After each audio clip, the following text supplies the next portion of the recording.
basically have two countries that have been fighting so long and so hard that they don't know what the fuck they're doing. Do you understand that?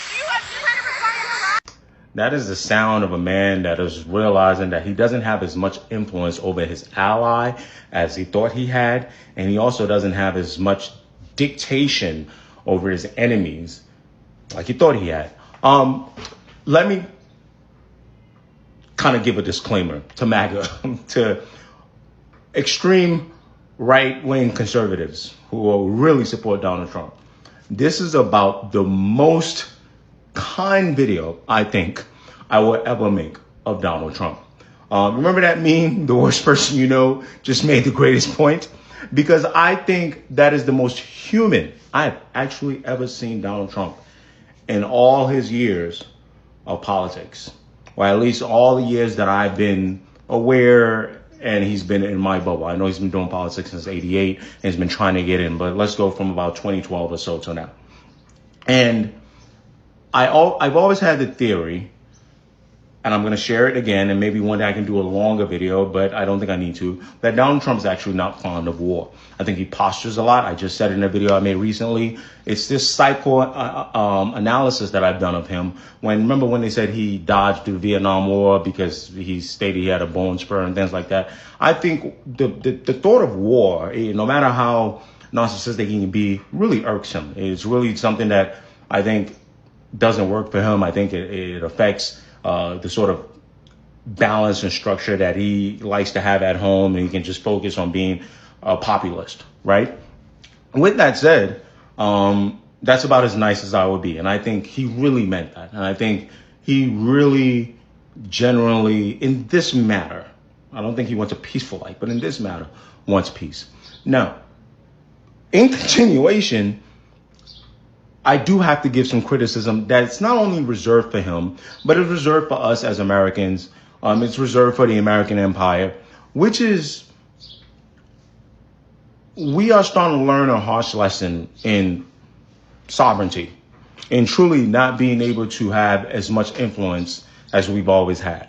Whether you like a country as an ally, whether you are not fond of a country who's not an ally and you think their regime has been evil for the last 40, 50 years, you start to realize that as the day goes by, no matter how rich and powerful we keep becoming, that these countries are gaining power as well. And they have their own interests as well. And you start to realize that while your interest may just be you don't want Iran to see a nuclear weapon, you start to realize that their enemies, the Israeli government, may be looking past that. Like if you think about the apparent reported, Washington Post article today that kind of covers what the Israel intelligence agency was doing in terms of calling Iranian generals. This is allegedly, right, saying that they want them to go on TV and make a certain announcement saying that they're going to betray the current Iranian regime because they were probably plotting a takeover, a coup d'etat, whatever you want to call it, right? You start thinking that for Israel and the immediate threat that they view, they think they want more than just Iran cannot have a nuclear weapon. That's on their list, but they think, they see Iran as an immediate threat to their survival.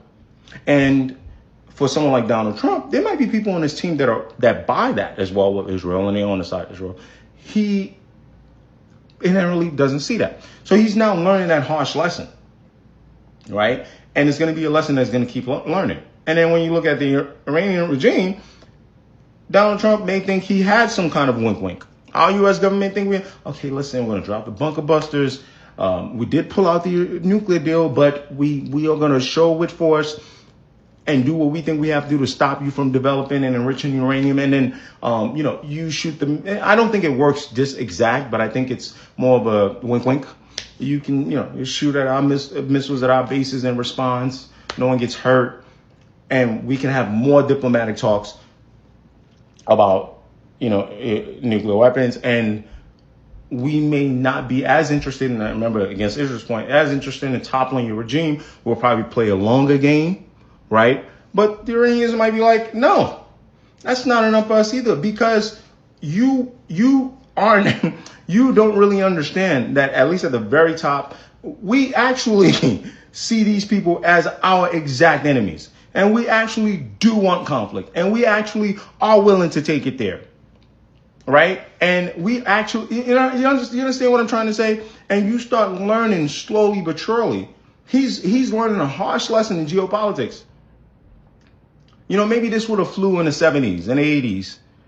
Those are the times that he's romanticizing. But no. You have one side that sees the enemy as the enemy, wanting to get rid of him. And the enemy actually saying, yeah, actually, we wouldn't mind if they weren't around.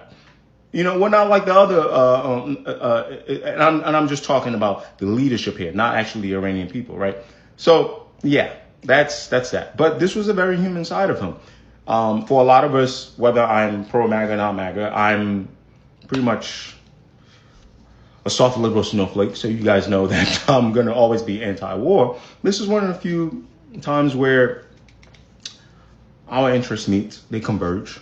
But the difference between me and Donald Trump is I'm also kind of anti-imperialist, so I'm not going to, if I had any power, I wouldn't get on TV and curse Israel out for their agendas.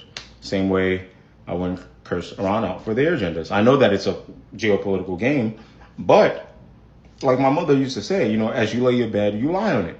And I do understand the Western lens of Donald Trump's imperial way of looking at this, but sometimes you gotta let two kids fight.